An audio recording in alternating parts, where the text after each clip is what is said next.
The deadline's not moving, and I really feel like it's only Florindo and I who are getting that. We have to rebrand a restaurant and get this place renovated and open in 5 weeks. And they called me for paint colors. Today. You know when I say we never use a sledgehammer? It's a little bit more than paint now. Let the games begin. No matter your design project or renovation, large or small, commercial or residential, it gets tackled exactly the same way. Determine the objective, identify the challenges, design the strategy, and execute the plan. If only it were that simple. Not a chance. This is Marnie Kelly, and this is Tactical Design.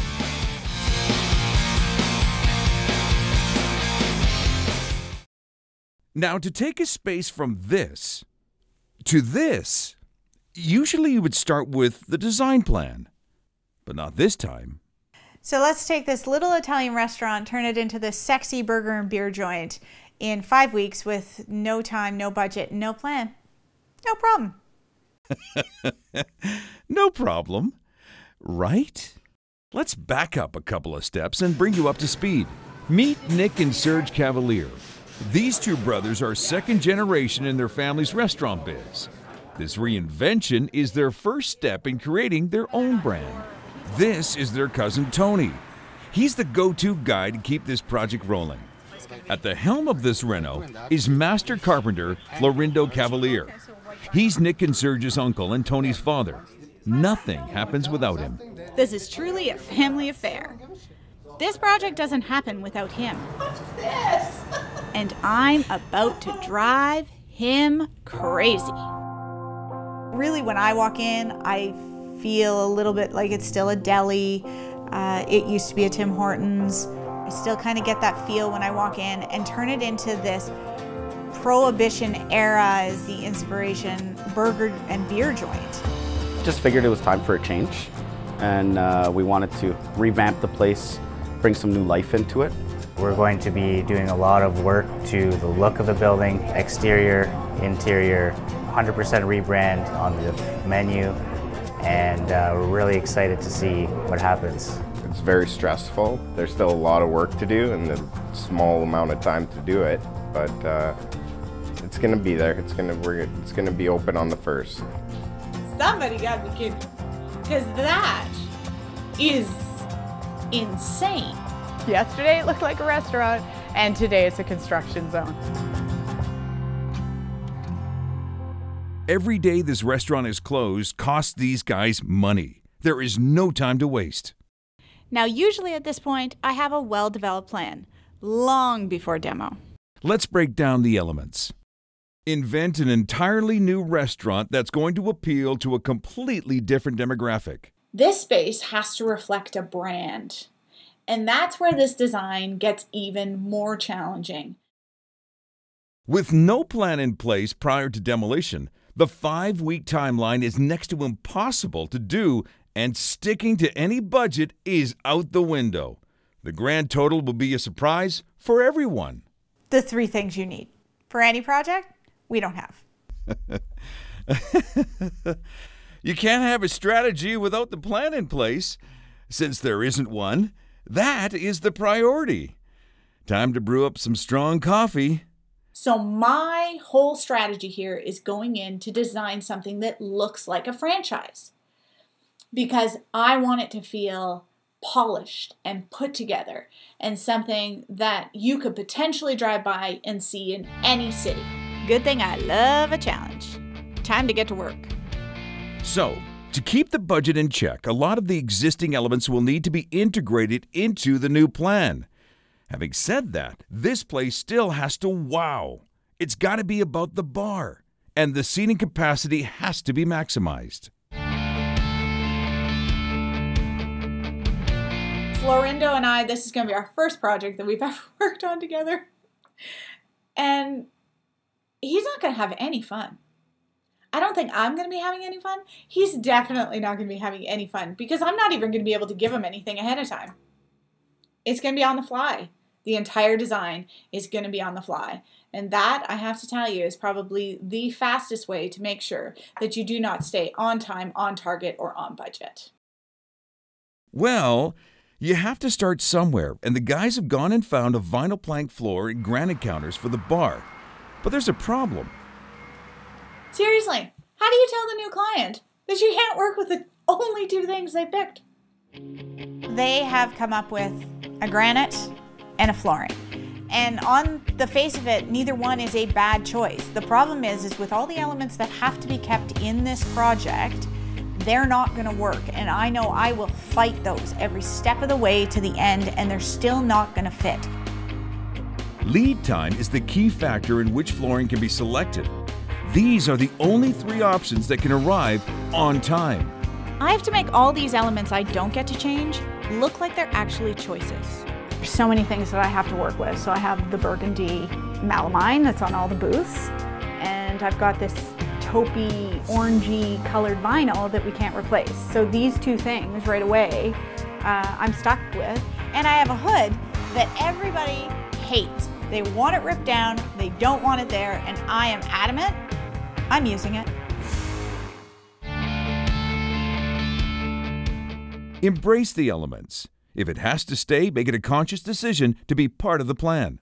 Most important thing here is that we need a focal point. It has to be huge. It has to be a statement.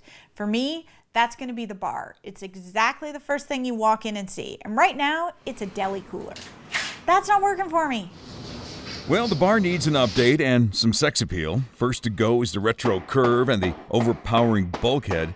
Right now, it doesn't exactly scream date night. I hit Florendo's workshop and we hit the jackpot. I found corian that's the perfect color, and we found a sheet of copper. Brilliant. Now I'm going to design the entire bar around this copper. The bar is coming together. Yes, finally. So here's what I decided. That amazing copper panel that I found in Florendo's shop on day 1 is now going to be the focal point of the entire bar. We're going to lay it on the front of the bar and then divide it with molding so it looks like these 2-tier panels. I think it's going to be absolutely fantastic. 2 wine barrels will anchor the end of the bar and effectively create a focal distraction from the functional parts of the restaurant. Granite will be used as the bar surface and corian on the server counter behind the bar. Yes, something's working well.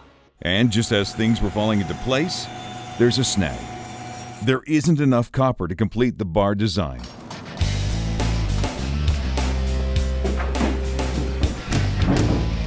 Kind of incorporate an older looking copper with the new copper. I don't know, you gotta figure this out. What about that stuff that you said we might be able to get in town? And the bad news just keeps on coming. We don't have enough copper to do the front of the bar. I have enough copper to do that much of the bar. That leaves a whole lot of it uncovered. The last thing you want on any construction project, especially midway through, is to run out of material. Tony managed to wrangle an acid-washed copper at a discount.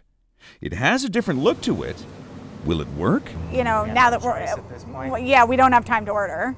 So the stuff is crazy expensive. So it's not like the guys aren't gonna go for that. Well, Tony came through, got me the copper. It's way too aggressive to do the original bar design. So I have to plan B, my plan B. Doesn't that sound like fun? Oh yeah. With some compromise, the bar is back on track. In order to max out the seating capacity in this tiny restaurant, some out-of-the-box thinking is called for. Or should it be out of the planter box thinking? These planters don't exactly scream cool. They gotta go. I hate them, but I had no idea what I was gonna do with them until today. This is a booth. Until I sat down on them, and then it clicked. Why are we not turning this into a booth? It's brilliant. They're deep enough, and if we knocked out a row of brick, they were the right height. Took out my measuring tape, and it is dead on for the height of a bar stool. Perfect. So let's turn it into a bar booth. Why not? It does two things. It creates all the extra seating that I need because now in that space we can actually sit 6 to 8 people instead of just taking up space. Brilliant! To create the atmosphere and energy, finding the right fabric to set the tone is critical. It's all about the planning. Design is pretty. It's supposed to be, right? Like that's what everybody wants. They want beautiful when it's all done.